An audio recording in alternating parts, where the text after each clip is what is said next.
1 Pedro capítulo 1. Vamos ler aqui.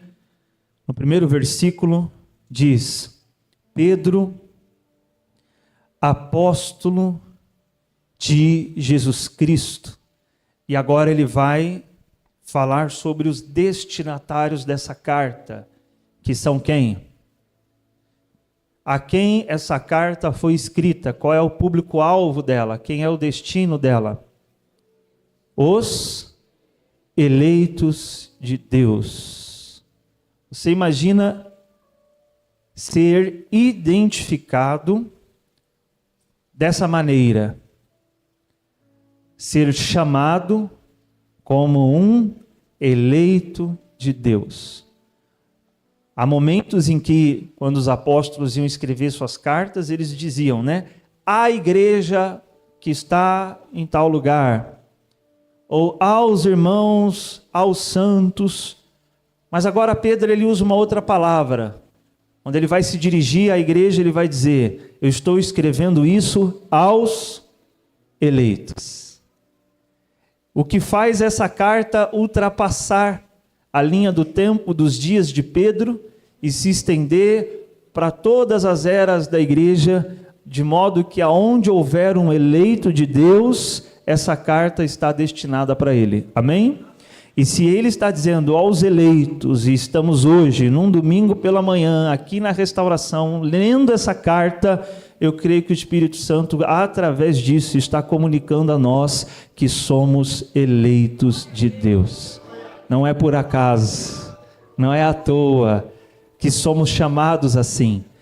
Isso é muito interessante, irmãos, a maneira como, ou as palavras que a Bíblia se utiliza para nos chamar, a maneira como somos chamados, os adjetivos que são utilizados para se referir a nós, são muitas vezes os meios, ou a forma como somos identificados, ou seja, a nossa identidade muitas vezes é possível ser identificada através das palavras que a Bíblia utiliza para se dirigir a nós. E quando a Bíblia se dirige a nós, chamando-nos de eleitos, então eu tenho que me identificar dessa maneira. Amém? Às vezes o apóstolo via os cristãos dessa forma: vocês são eleitos. Mas a questão não é os outros nos verem como eleitos. A questão é, nós nos vemos assim? Você se vê como um eleito? Você assumiu essa identidade que é dada a você pela palavra de Deus? E o que muda quando assumimos isso? Muda algo que é utilizado na psicologia chamado de mindset, que é uma palavra em inglês que significa configuração mental. As palavras, irmãos, ou a linguagem, e eu não estou aqui querendo me utilizar de técnicas de coach ou PNL, mas falar apenas do funcionamento da nossa mente, pelo menos para que você entenda. É comprovado que a linguagem, ela configura a nossa mentalidade. Assim como a nossa mente influencia a nossa linguagem também influencia a nossa mente. Por isso que a Bíblia ela nos orienta a termos cuidado com aquilo que falamos. Porque aquilo que nós falamos vai, de alguma forma, influenciar, antes de tudo, nós mesmos. Quem está entendendo, diga amém. Então, as palavras que nós utilizamos, por exemplo, para se referir a nós, elas vão configurando a nossa mente com respeito a quem nós somos ou a nossa identidade. Então, por isso que a Bíblia também vai dizer, diga ao fraco, eu sou forte. Por isso o Eterno também vai dizer a Jeremias, que dizia a Deus: eu não passo de uma criança, como que eu serei profeta para as nações? E o Eterno disse: não digas que você é uma criança. Ou seja, tome cuidado com as palavras que você usa para se referir a você mesmo, porque elas vão formando a sua identidade, consciente ou inconscientemente. Então, quando a Bíblia usa essas palavras, eu tenho que assumi-las, eu tenho que assumir elas, e eu tenho que usá-las para me autoafirmar. Ou seja, afirmar quem eu sou a partir daquilo que a Bíblia diz que eu sou. Amém? Quem está entendendo isso, diga glória a Deus. Por isso os apóstolos vão ter esse cuidado em selecionar as palavras corretas para se dirigir à igreja. E eu não estou me referindo aqui, irmão, ao ímpio, tá? Porque eu não posso chegar para o ímpio e falar assim, ó, o santo, que aí eu vou estar só contribuindo para ele se enganar, vivendo de maneira ímpia, achando que é santo. Então, ao ímpio que vive em pecado, a Bíblia o chama de pecador, ímpio, iníquo, e ele precisa de arrependimento. Mas a igreja, lavada pelo sangue do Cordeiro, redimida pelo sacrifício do Messias, a Bíblia começa a chamar de outra forma. Aí ele já começa a falar aos santos, aos eleitos de Deus. Diga glória a Deus. É diferente. Amém? Você é diferente. Fala para alguém aí. Você é diferente. Que você faz parte da igreja. Você faz parte dos eleitos. Então ele vai dizer aos eleitos. E é muito interessante se nós compreendermos principalmente a situação em que eles estavam, os destinatários dessa carta. A teologia da prosperidade nos fez pensar que a eleição, ou seja, alguém que foi eleito por Deus, alguém que foi chamado por Deus, é alguém que necessariamente vai se dar muito bem nessa vida. Vai prosperar, vai ficar rico, vai realizar muitas coisas. E às vezes, não realizando essas coisas, a eleição fica em dúvida. A pessoa chega até mesmo a pensar, será que eu realmente sou eleito de Deus? Porque eu estou passando por uma luta, eu estou passando por uma adversidade. Isso por conta da teologia da prosperidade, que atribui eleição ao quanto você tem na conta. Quem está entendendo isso? Diga amém.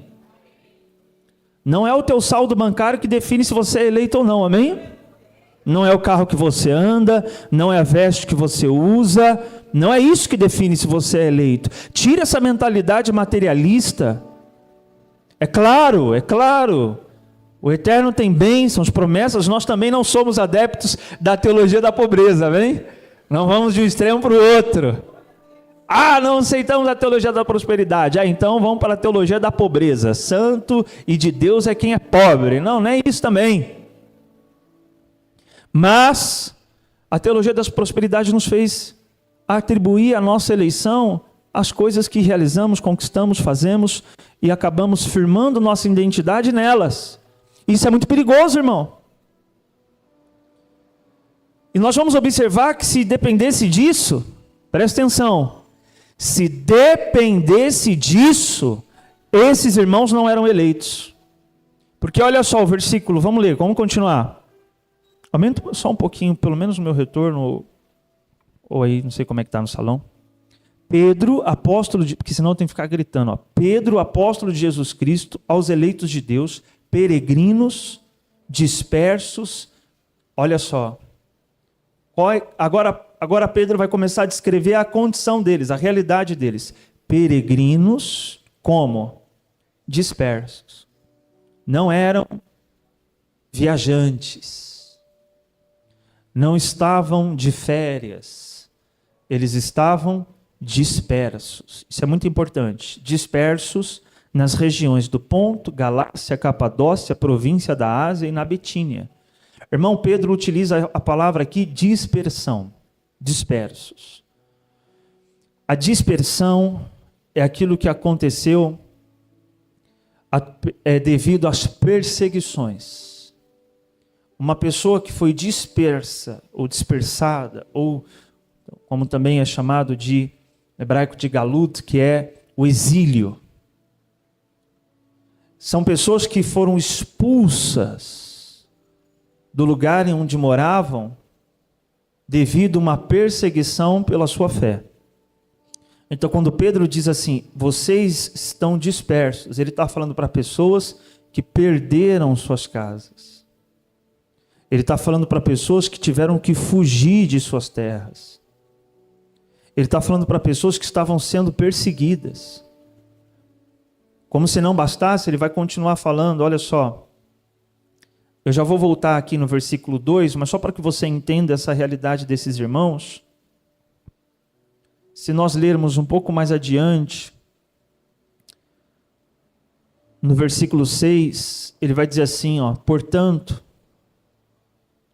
nesta verdade exultais, mesmo considerando que agora e por algum tempo ainda tenhais de ser afligidos por toda a espécie de provação.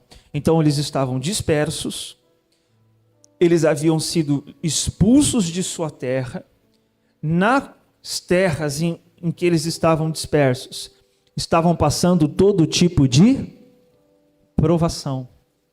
Mas apesar dessa realidade, olha o que Pedro diz a respeito deles no versículo 2. Vamos voltar agora para o versículo 2, dentro desse contexto de provação, dispersão. Olha como Pedro se refere a eles. Como? Escolhidos em conformidade com a presciência de Deus Pai, pela obra santificadora do Espírito, para a obediência e aspersão do sangue de Jesus Cristo, graça e paz vos sejam multiplicadas. Diga glória a Deus. A sua situação atual não muda o fato de você ser eleito, não muda o fato de Deus ter te escolhido. Apesar da dispersão, apesar da aprovação, apesar da perseguição, Pedro continua afirmando a respeito deles: vocês são eleitos, vocês são escolhidos. E ele diz mais: a aprovação aumentou, a perseguição aumentou, mas ele declara uma bênção sobre esses irmãos, dizendo que a graça e a paz também multipliquem sobre vocês. Seja, irmão, isso é extraordinário. Os eleitos de Deus são provados. São muitas vezes perseguidos. Odiaram o nosso Senhor, meus irmãos. O mundo odiou o seu Senhor. O mundo rejeitou o seu Senhor. Porque você que é discípulo dele, parecido com ele, está achando que o mundo vai te aplaudir, te aceitar e te amar. Por isso, nós vamos perceber que ao mesmo tempo em que Yeshua também vai dizer, nos últimos dias aumentará a perseguição, aumentará a provação, mas Pedro declara uma bênção dizendo, a graça também vai aumentar, a paz também vai aumentar, como uma estrutura de Deus para suportarmos e não esquecermos, somos eleitos. E o que muda na minha configuração mental, saber que eu sou eleito? Isso muda tudo quando eu passo por uma dificuldade. A raiz, ou muitas vezes o motivo de alguns irmãos blasfemarem, cuidado com a blasfêmia, irmão. Blasfêmia foi feito, por exemplo, quando Jesus expulsa um demônio de um menino, e os fariseus disseram que foi Beelzebu que estava em Jesus expulsando aquele demônio. E aí naquele contexto Jesus fala do pecado contra o Espírito Santo, e atribuir ao diabo uma obra que quem é que está fazendo é quem? É Deus. Então toma cuidado, irmão, com isso. Porque muitas vezes nós blasfemamos, nós ofendemos a Deus, reclamamos com Deus, murmuramos com Deus, por causa das adversidades que enfrentamos, porque nós não nos enxergamos como eleitos. Porque quando você se identifica como eleitor, você entende que tudo que acontece na tua vida não é obra do acaso. Eu estou falando aqui para os eleitos, tá? Não é obra do diabo, não é obra da sociedade. Tudo que acontece é aquilo que Deus te chamou para viver. Você nasceu na geração que tinha que nascer, você nasceu na família que tinha que nascer, você nasceu no tempo que tinha que nascer, você nasceu no lugar que tinha que nascer, porque Deus já te escolheu segundo a presciência dele. Ele já te conheceu muito antes de você nascer. Por isso não associe sua eleição ou não mude a sua eleição por causa da adversidade. Então a pessoa que não entende que ela é eleita, ela fica atribuindo as adversidades à obra do acaso, como se a sua vida estivesse à deriva, como se a sua vida estivesse assim, vulnerável. Uma obra de macumba pode mudar o destino dela, ela pensa. Como uma obra de macumba vai mudar um destino que Deus já estabeleceu desde a eternidade para aqueles que foram eleitos? Diga amém. E eu estou falando aqui aos eleitos, irmãos. Aos eleitos. Muda a nossa configuração em relação às adversidades, porque é justamente isso que Pedro está enfatizando para esses irmãos enquanto eles passavam por provações, para que eles não esquecessem: vocês são eleitos. O que vocês estão enfrentando não é obra do acaso, o que vocês estão enfrentando não é obra dos homens, o que vocês estão enfrentando, Deus vos dará graça e paz para suportarem, porque Deus os escolheu para isso, não para sofrer. Presta atenção, ele não fala de sofrimento. Na vida do eleito, o sofrimento é uma provação, é um teste. Amém? E você sabe que todo teste não tem sua finalidade em si mesmo. O objetivo do teste não é o teste. O objetivo do teste é a preparação para algo maior, não é verdade? Você fala assim, ó, vou fazer uma prova hoje. Para quê? Ah, porque eu quero fazer uma prova. Mas você vai que ganhar uma bolsa, você vai... Não, é só porque eu quero. A prova tem uma finalidade em si mesma? Não, ela sempre é para algo maior do que ela. Amém? Por isso que a gente aceita, né? Ó, vou concorrer a isso, tem que fazer uma prova. Bora estudar. Por quê? Porque eu não estou pensando na prova, eu estou pensando no que virá depois que eu for aprovado. Amém? Então, quando o apóstolo Pedro fala que com relação aos eleitos, as lutas são provação, o objetivo de Deus com elas não é só submeter-nos a testes, mas é preparar-nos para algo maior do que aquilo que estávamos vivendo antes. Diga amém. Muda, irmão, muda. Você passa pela luta com essa mentalidade, muda. Deus está me preparando aqui para algo maior porque eu sou eleito. Não, Deus não está preparando a bênção, Deus está me preparando para aquilo que Ele já deixou pronto. Deus está me preparando para aquilo que Ele já deixou reservado. A sua mente muda. Aí não há mais razão para ficar toda hora murmurando, toda hora reclamando, toda hora blasfemando contra Deus, porque você entende, isso aqui vai me preparar. É isso que o apóstolo Pedro inclusive vai dizer. Olha só no versículo 7.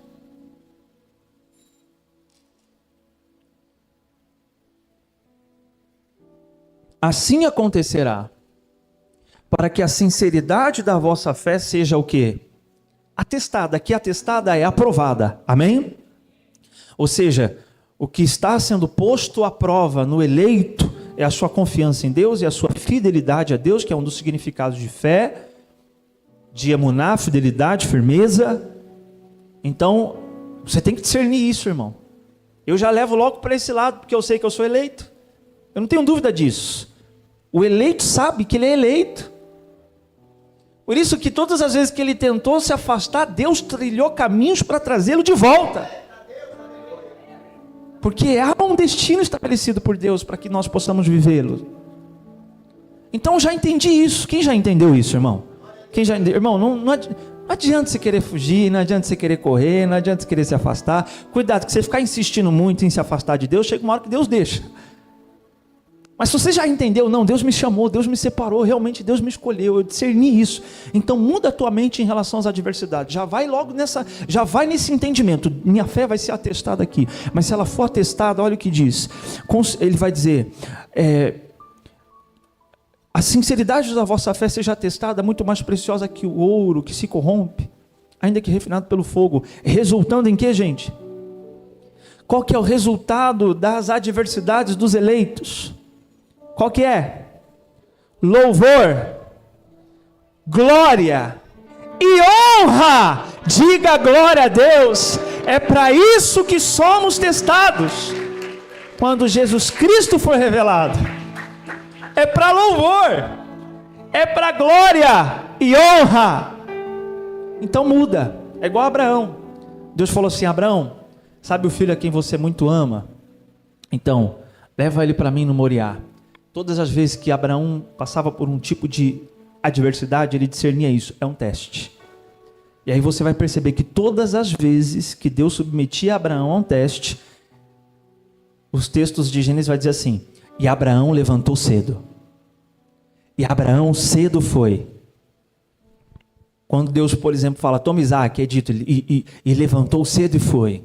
Quando Deus disse, manda Agar embora, e ele levantou cedo e a mandou embora. Quer dizer, sempre que ele era submetido a um teste, ele ia logo. Porque o objetivo dele não era o teste em si, amém? Não somos masoquistas e nem Deus ter prazer no sofrimento. Não. Ele tinha sua mente focada no que viria uma vez que fosse aprovado naquele teste. É como ele vai encarar, por exemplo, a entrega de Isaac em Moriá. Por que Abraão se submeteu a esse teste de sacrificar seu filho? Hebreus vai nos dizer que Abraão fez isso porque ele acreditava fielmente que Deus o ressuscitaria das cinzas. E o que é maior, irmão? Você ter tido um filho na velhice, ou ter tido um filho na velhice que depois morreu e ressuscitou das cinzas? Ele sempre visava, tem algo maior, tem algo maior, tem algo maior. Deus o poupou, mas é dito que simbolicamente ele o recebeu dentre os mortos. E por isso ele é visto hoje como o pai da fé. Então, essa é a visão dos eleitos. Agora eu quero que você preste atenção no versículo 2 e nós vamos nos discorrer a partir desse versículo aqui. Escolhidos em conformidade com a, diga, a presciência de Deus Pai. Presciência. Presciência, meus irmãos, é conhecer antes de ser conhecido. Ou seja, antes que, falando aqui na posição do eterno, né? Antes que Deus fosse conhecido por nós, nós já éramos conhecidos por Ele. Ele já nos conhecia. Amém?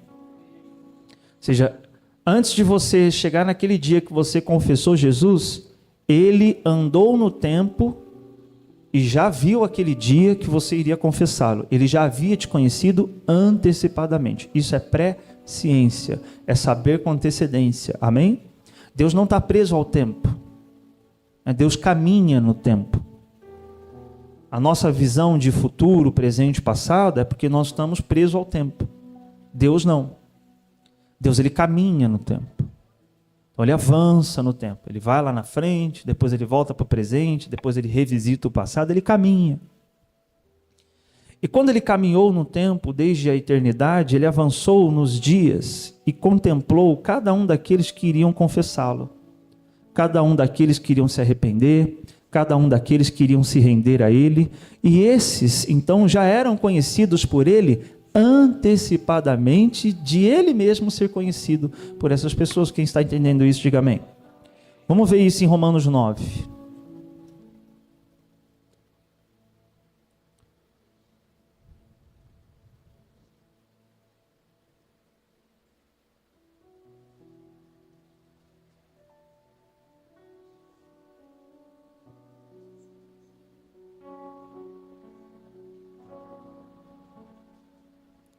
Romanos 9.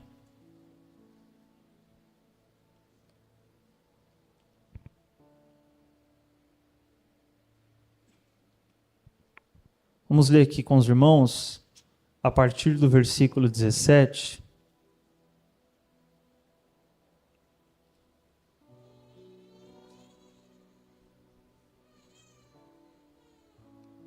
Pois diz a Escritura ao faraó: eu o levantei exatamente com esse propósito, revelar em ti o meu poder. para que o meu nome seja proclamado por toda a terra. Portanto, ele tem misericórdia de quem deseja e endurece o coração de quem quer. Certamente me perguntarás, por que Deus ainda nos culpa? Pois quem pode se opor à sua vontade? Todavia, a resposta de Paulo é muito simples, Todavia, quem és tu, homem, para questionares a Deus? Acaso aquilo que é criado pode interpelar seu Criador dizendo, por que me fizeste assim? Então, Paulo ele não vai ficar preocupado assim, em dar muita explicação para isso. Ele vai dizer o seguinte, olha, porque ele é Deus. Amém? Quem é você para que questione? Ponto. Ah, mas eu não sei. Ah, não, mas eu acho. A gente vive muito no mundo de que todo mundo... A gente vive num tempo que todo mundo quer ter a sua opinião firmada, estabelecida, até diante de Deus. Deus, eu sei que o senhor falou isso aí, fez isso aí, está permitindo isso aí. Ah, eu não sei porque o senhor permitiu isso, sabe? Porque eu acho. Ah, Deus, eu não sei porque o senhor está permitindo isso acontecer comigo, porque eu tenho uma opinião diferente da sua. Então você quer dizer que Deus não sabe ser Deus? Sabia que murmuração é idolatria? Sabe por que murmuração é idolatria? Porque quando você murmura, você está achando que se você estivesse no lugar de Deus, você faria melhor que Ele. Por isso que você murmura. Se você estivesse no lugar de Deus, você faria melhor do que Ele. Agora, a pessoa que reconhece a soberania de Deus, ela entende isso. Ele é Deus. Ele é soberano. Eu posso não contemplar os efeitos disso agora, mas Deus caminhou no tempo e já contemplou os efeitos disso no futuro. Irmãos, tem colheitas que você não vai ter nem nessa vida. Tem fruto de fidelidade que você só vai colher no mundo vindouro, na era que há de vir. E é muito melhor do que você receber agora, porque agora vai acabar com o tempo, mas aquilo que você receber quando Jesus voltar, vai ser no tempo da eternidade, então não vai acabar nunca, amém? É igual uma parábola aqui, eu vou abrir um parênteses rapidinho, contar uma parábola muito interessante, de um homem que sempre questionava a Deus, por que ele não recebia as coisas neste mundo, por que nada acontecia, e ele era uma pessoa que servia, obedecia, e aí, uma parábola, tá? E aí ele teve um sonho que caiu do céu assim, uma perna assim, de uma mesa de ouro maciço, caiu do céu, pum, caiu na terra. Aí ele acordou, aí ele entendeu, eu acho que agora Deus vai começar a me prosperar. E de fato ele começou a prosperar muito, muita coisa começou a dar certo. E aí esse homem morreu, foi levado junto ao seio de Abraão, e quando ele foi sentar no lugar dele junto ali de Abraão, a cadeira dele estava bamba.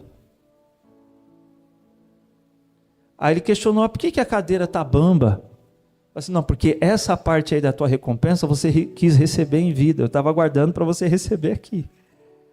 Então agora você não vai ter aqui. É uma parábola. E Jesus conta um pouco sobre isso, quando ele vai dizer assim, olha, quando você toca a trombeta diante de uma obra de caridade que você faz, tira selfie, sabe?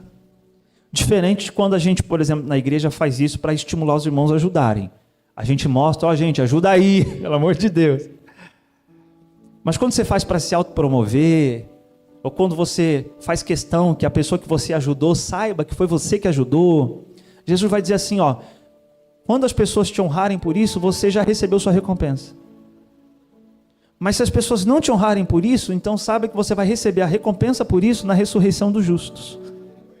E vai ser muito melhor receber na ressurreição dos justos, porque aí já vai ser no tempo da eternidade, não vai acabar. O que você receber agora está dentro desse tempo em que as coisas se deterioram. Quem está entendendo isso, diga amém. No tempo da eternidade é assim, por isso que quando Adão pecou, Deus falou assim, não deixe ele comer da árvore da vida. Porque se ele comer da árvore da vida, ele vai viver para sempre nessa condição. Então aquilo que a gente recebe no tempo da eternidade dura para sempre. Aquilo que a gente recebe agora vai acabar. As coisas que se vêm passam, mas as que se não vêm são eternas. Então, ainda que você não está vendo os frutos da sua fidelidade, saiba que esses frutos virão, nenhum deles será desperdiçado. Deus sabe o que está fazendo, diga glória a Deus. Ele é Deus, Ele é Deus. Versículo 21. Ou o oleiro não tem o direito de produzir do mesmo barro um vaso para fins nobres e outro para usos menos honrosos. Mas o que tens a dizer se Deus suportou com muita longanimidade os vasos da ira, né? Até mesmo esses são alvos de sua misericórdia, né? Porque Deus os suportou com longanimidade.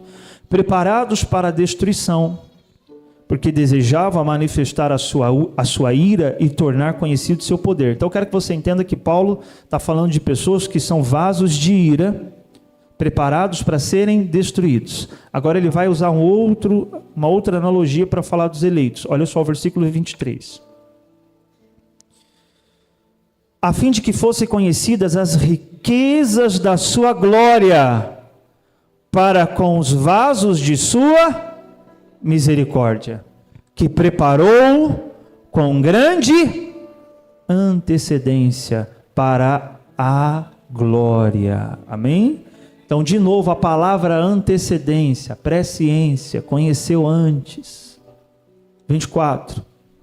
Quero dizer a nós próprios, a quem convocou, não apenas dentre os judeus, mas igualmente dentre os gentios, né? Como ele vai falar no 25, como diz ele também em Oséias, chamarei meu povo a quem não é meu povo, chamarei minha amada a quem não é minha amada. A gente já vai trinchar esse versículo mais profundamente. Presta atenção. Então ele está falando de dois vasos. Vasos preparados para serem destruídos e vasos preparados para receberem sua graça a fim de revelarem sua glória. Mas para que ninguém pense, irmãos, que os vasos para serem destruídos não têm nenhuma participação no fato de terem sido separados para a destruição, como se Deus tivesse escolhido de forma ditatorial quem vai ser condenado e quem vai ser salvo, a gente vai perceber um outro texto em que o apóstolo Paulo nos alerta, dizendo que o homem tem participação nisso. Amém? Olha só, 2 Timóteo 2,20, a gente só vai ler na tela, não saia de Romanos, por gentileza. 2 Timóteo capítulo 2, versículo 20. Numa grande casa há vasos não somente de ouro e prata, mas também de madeira e barro, alguns para nobres finalidades e outros para fins desonrosos. Agora presta atenção no versículo 21. Se alguém se purificar desses pecados, será como vaso de honra, santificado e útil para o Senhor, preparado para todo bom serviço. Diga amém. Ou seja, há uma participação no homem aqui. Ele está dizendo de pessoas que são vasos de desonra, mas que se elas se purificarem de seus pecados, serão vasos de honra. Então, o homem tem participação pelas suas próprias ações e escolhas naquilo que ele vai ser.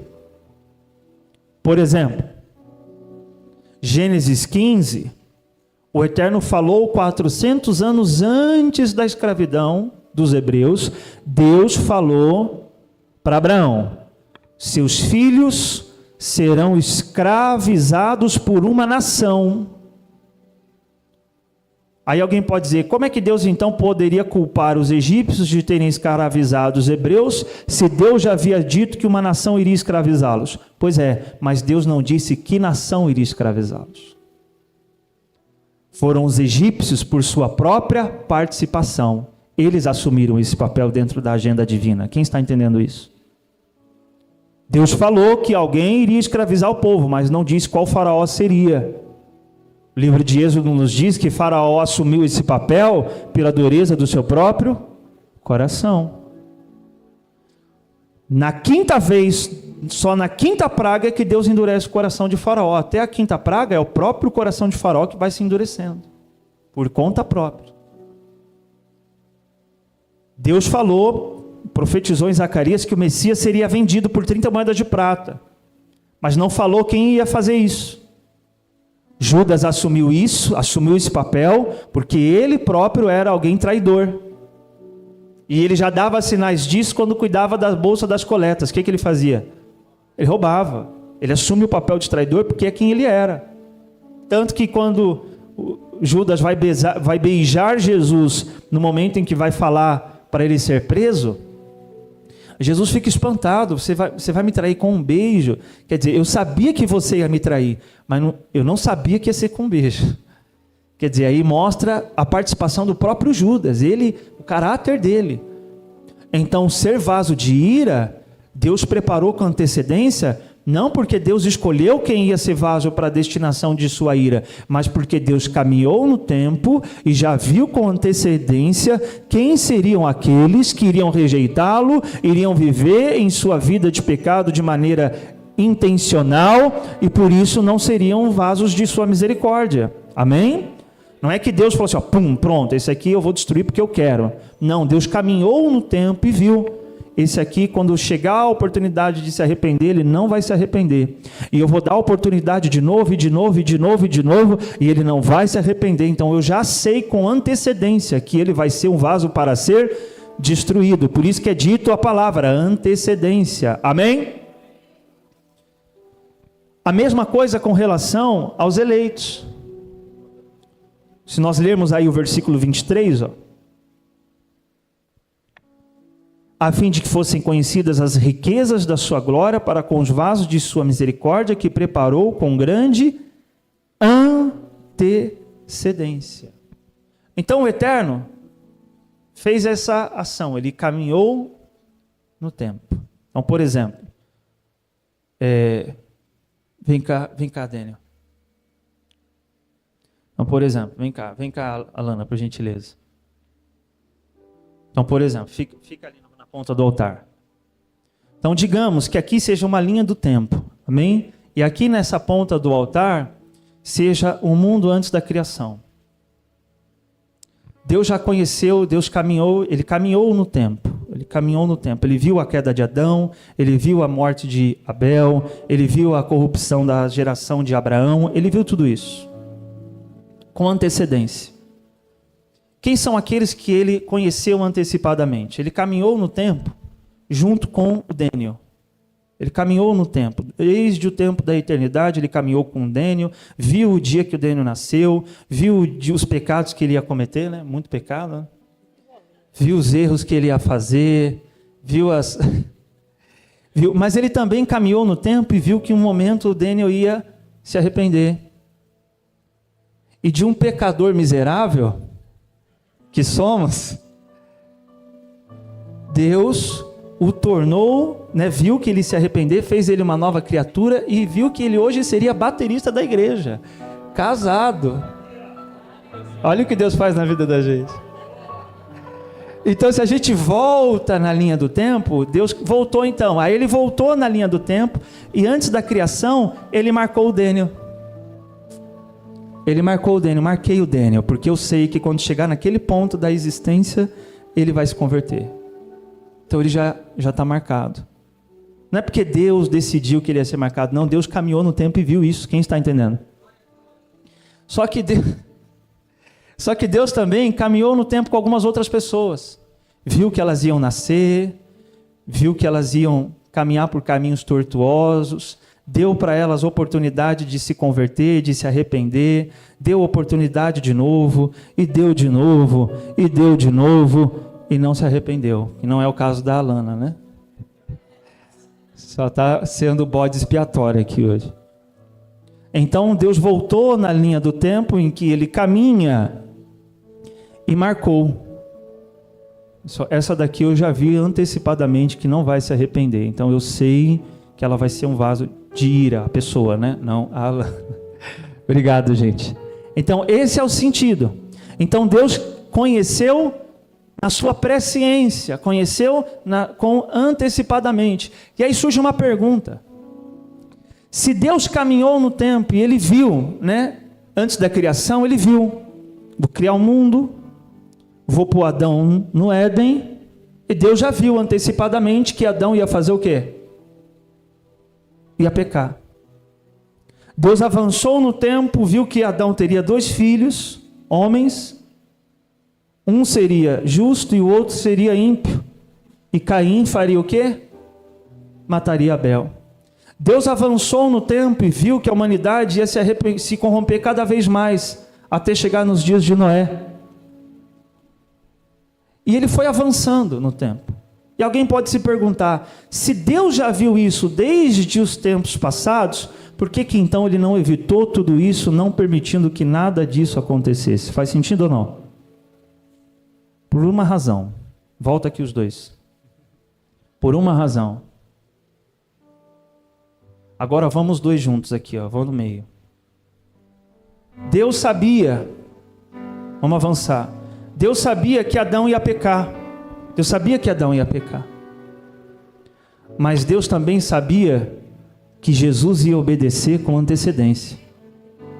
E por isso, Apocalipse diz que o Cordeiro de Deus foi morto antes da criação do mundo.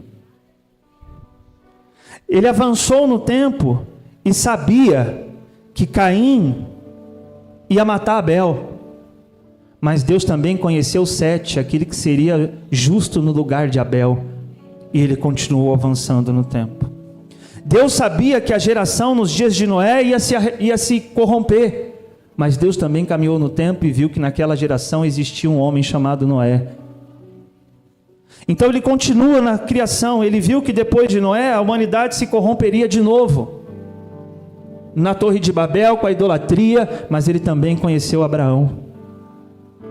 E por causa de Abraão ele decidiu continuar a existência. Ele foi caminhando no tempo, viu todos os ímpios, todos os perversos, até o dia que ele também contemplou o dia que seu filho nasceria, seria entregue no madeiro, e com antecedência Deus sabia dos resultados que esse sacrifício traria, e por isso ele não desistiu da sua criação. Diga glória a Deus, obrigado.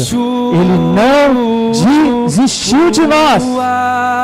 Ele já conhecia.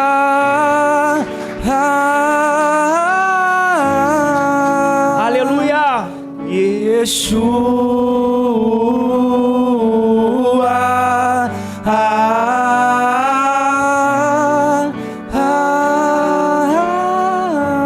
ele sabia, ele conheceu antecipadamente os justos de cada geração. Agora põe na tela, por gentileza, Késia, Provérbios 10, 25, na ACF. E agora nós vamos passar um slide que vai fazer muito sentido com essa mensagem. Olha que tremendo isso. Como passa a tempestade, assim desaparece o perverso. Mas o justo tem fundamento perpétuo. Agora, põe o slide. Irmão, quando eu fui ver esse texto no hebraico, o final do versículo está assim, ó. Está lá em cima em hebraico, Vet Tzadik Yesod Olam. Essas palavras, literalmente, que é o final de Provérbios, significa: o justo é o fundamento do mundo. É o que está no texto hebraico original de Provérbios 10, 25. O justo é o fundamento do mundo.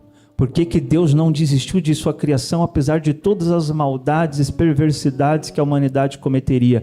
Por causa dos justos que caminharam em cada geração. Deus não destruiu. Por isso Yeshua diz que vós sois o sal da terra. No contexto de Yeshua não tinha geladeira, não tinha freezer. Quer conservar uma carne para que ela não se apodreça? Põe ela no sal. O mundo só não piorou, só não acabou, só não foi destruído, porque a igreja ainda está aqui. Os justos são o fundamento do mundo. Celebre ao Senhor com as suas palmas.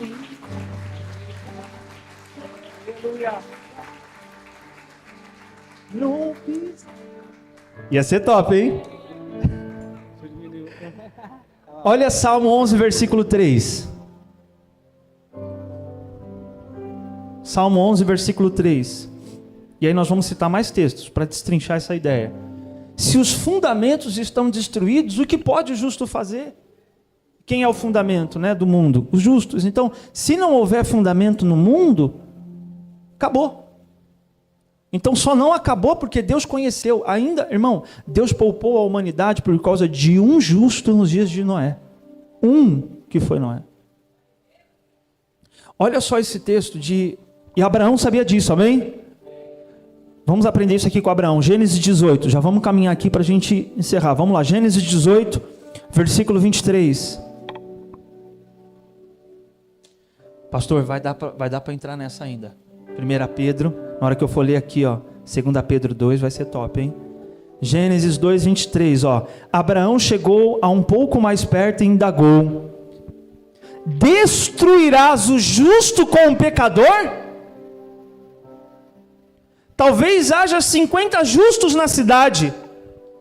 Destruirás e não perdoarás a cidade por amor aos 50 justos que estão em seu seio? Longe de ti cometeres tal atrocidade. Fazer morrer o justo com o pecador, de modo que o justo seja tratado como pecador. Longe de ti não fará justiça o juiz de toda a terra? Então lhe assegurou o Senhor: se eu encontrar 50 justos em Sodoma, perdoarei toda a cidade, por amor a eles. Só que foi assim, foi reduzindo, né? Tá, mas e se não tiver 50? Aí chegou até 10. Aí os anjos chegam lá, não tinha 10, tinha 1. Mas mesmo por causa de um justo, eles não poderiam destruir Sodoma enquanto o justo não fosse tirado. Olha só Gênesis 19, versículo 21, presta atenção nisso. Gênesis capítulo 19, versículo 21, e logo em seguida nós vamos citar 2 Pedro 2 aí na tela, tá? Gênesis 19, 21 diz: então lhe respondeu ele, o anjo que foi lá destruir Sodoma: faço-te ainda esta graça, não destruirei a pequena cidade de que falas. Depressa, refugia-te lá, porque nada posso fazer enquanto não tiveres chegado lá. O anjo está dizendo: eu não posso destruir Sodoma enquanto você não sair daquilo, ó. Porque Deus está preservando Sodoma, porque tem um justo aqui. Um justo é o fundamento do mundo. Por isso o apóstolo Pedro vai dizer em 2 Pedro 2, né? Por mais mancada que Ló tenha dado, em sua geração, ou pelo menos em Sodoma, ele era um justo, né? Se for comparar ali com o parâmetro de Sodoma, ela era um justo. 2 Pedro 2,7 diz: e Deus livrou o justo Ló, que vivia oprimido com um procedimento corrupto e libertino daqueles incrédulos. Porque este justo, pelo que via e ouvia diariamente quando habitava entre eles, sentia sua alma atormentada por causa das muitas obras iníquas daquelas pessoas. Constatamos, portanto, diga que o Senhor sabe livrar os piedosos da provação e manter em castigo os ímpios para os dias do juízo. Diga: o Senhor sabe livrar os piedosos da provação. Celebre ao Senhor com as suas palmas. A igreja aleluia será arrebatada num piscar de olhos, acontecerá. Aleluia. Mas a igreja será arrebatada num piscar de olhos, acontecerá. Aleluia. Põe o próximo slide. Agora foi, hein, pastor? Vamos ler isso aqui juntos para ficar gravado na sua mente. Ele conheceu Caim, mas também conheceu Sete. Ele conheceu antecipadamente a corrupção da geração de Noé, mas ele também conheceu um justo naquela geração, e esse justo era Noé. Ele conheceu a idolatria na geração depois de Babel, mas ele também conheceu um justo naquela geração, e esse justo era Abraão. O Senhor já sabia antecipadamente da desobediência de Adão, que trouxe o pecado para toda a humanidade, mas ele também já sabia antecipadamente da obediência do seu filho, que trouxe justificação para toda a humanidade. Romanos capítulo 5, versículo 17. Você está aí ainda em Romanos? Vamos lá.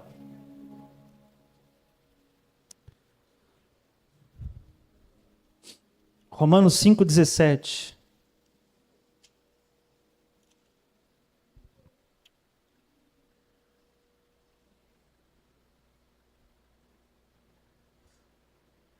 E aí nós vamos terminar em Romanos 8, 29. 5, 17 diz: pois se pela transgressão de um só homem a morte reinou por meio desse.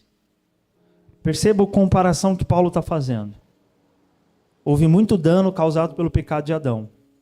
Mas ele vai dizer: se pela transgressão de um só homem a morte reinou por meio desse, muito mais os que recebem da transbordante provisão da graça e do dom da justiça reinarão em vida por intermédio de um único homem, Jesus Cristo. Portanto, assim como uma só transgressão determinou na condenação de todos os seres humanos, assim igualmente um só ato de justiça resultou na justificação que traz vida a todos os homens. Sendo assim, como por meio da desobediência de um só homem, muitos se tornaram pecadores, assim também por intermédio da obediência de um único homem, muitos serão feitos justos. É por isso, irmãos, Deus viu o pecado de Adão, mas ele viu a obediência de Jesus e viu que os efeitos da obediência de Jesus seria muito maior do que os efeitos causados pelo pecado de Adão. E esse efeito se manifesta em nós hoje, em quem estamos nos tornando. Vamos terminar lendo isso em Romanos, capítulo 8, 29.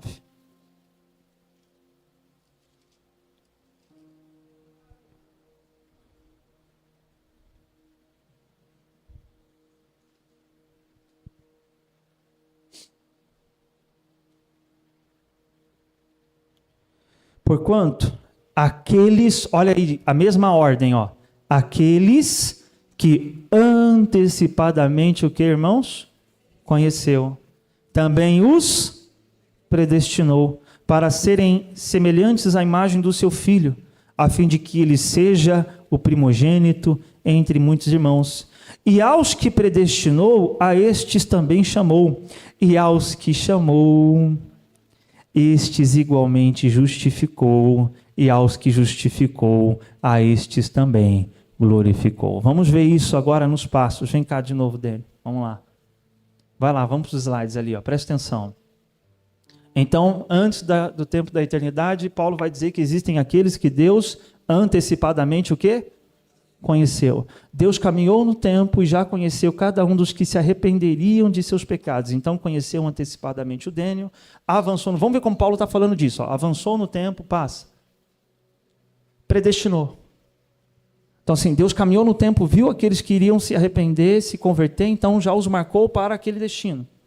Marcou aqueles que antecipadamente conheceu e que iam se arrepender. Próximo. E aí chegou um tempo que esses que Deus caminhou no tempo e os marcou, chegou um tempo que Deus fez o que com eles? Chamou. Quem sentiu um dia Deus te chamando?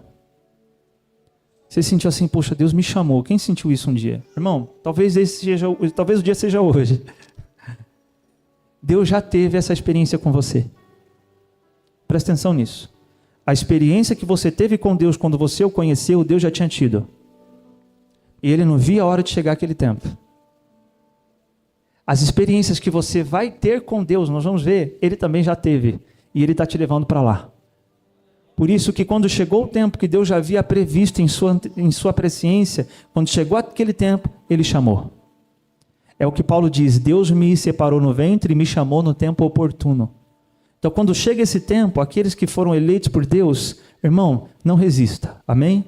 Porque Jesus vai dizer assim para Paulo, quanto mais você lutar contra aquele que está te chamando, mais sofrimento você causará a si mesmo. Porque você já viveu isso com Deus. Você vai viver, não tem jeito. Então o chamou.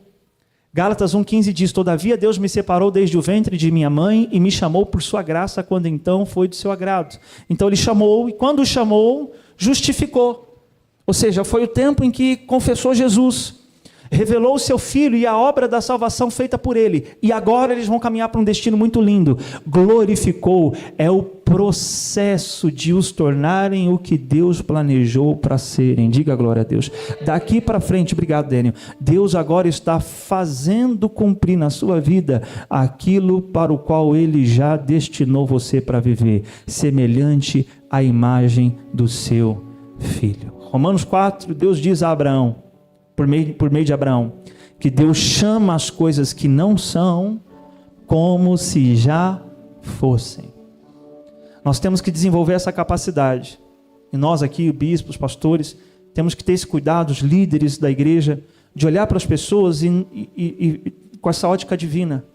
Não olhar para elas como elas estão. Se Deus chamou, então é porque Deus já sabe em quem elas vão se tornar. E nós temos que acreditar nisso. Você não pode olhar para uma pessoa que acabou de confessar Jesus e já esperar um padrão que ainda não está concluído. Não está concluído. E Deus sabe disso, por isso Ele é longânimo, por isso Ele é paciente. Como pode no meio da igreja ter um monte de gente que erra, que falha? Pois é, meu irmão, porque Deus está nos caminhando para o processo de glorificação. Ainda não estamos glorificados. Paulo diz, aquele que começou a boa obra em vós, ele é fiel para concluí-la até o dia de Cristo. Há uma obra em andamento em nós até que Yeshua volte. Por isso Jesus vai olhar para Pedro e dizer, você vai ser pescador de homens. Porque Jesus andou no tempo e já viu quem Pedro ia se tornar em Cristo. Por isso Jesus não desistiu de Pedro, por isso Jesus não desistiu de João, não desistiu de Tiago, e por isso Deus não desistiu de você, porque Ele já sabe em quem você vai se tornar. Ele avançou no tempo, e as experiências que você vai ter com Ele, Ele já teve com você, Ele já sabe. Por isso nós temos que caminhar nessa fé, chamando as coisas que não são, como se já fossem. Fique de pé no seu lugar, põe na tela por gentileza, Efésios 2,6, mas pode ficar de pé, vamos orar, só para você achar que eu vou acabar. Efésios 2,6 na ACF, vamos orar já, o louvor pode subir. Efésios 2,6 na ACF. E nos ressuscitou juntamente com Ele, e nos fez assentar nos lugares celestiais em Cristo. Amém? Presta atenção, existe um Éder terreno, quem ele é hoje, e existe um Éder celestial que está sendo formado em Cristo. Existe um Isaías terreno, que é quem eu sou hoje, e existe um Isaías celestial que está sendo formado em Cristo. É o que Paulo disse, assim como trazemos a imagem do homem terreno, também traremos a imagem do homem celestial, em quem Deus está nos tornando. Isso está em 1 Coríntios 15.